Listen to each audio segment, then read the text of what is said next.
যুবক ভাইয়েরা, in the day of judgement, কিয়ামতের কঠিন ময়দানে আল্লাহ তাআলা 7 শ্রেণীর ব্যক্তিকে তার আরশের নিচে ছায়া দিবেন। এর মধ্যে এক শ্রেণী হচ্ছে তোমরা যারা যুবক, শাবুন নাশাআ ফি ইবাদাতিল্লাহ, ওই যুবক যারা তাদের যৌবনে তাদের সময়টা, তাদের দিন, তাদের রাত তারা আল্লাহর ইবাদতে কাটিয়েছে। সুবহানাল্লাহ পড়েন। 7 শ্রেণীর মধ্যে 2টা শ্রেণী হলো যুবক। একটা হলো যৌবন সময়ে যারা আল্লাহর ইবাদতে রাত কাটায়, সময় কাটায়।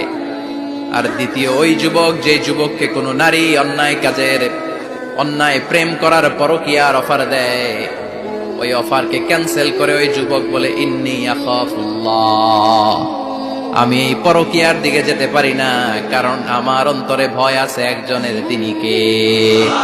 যুবক ভাইয়েরা, in the day of judgement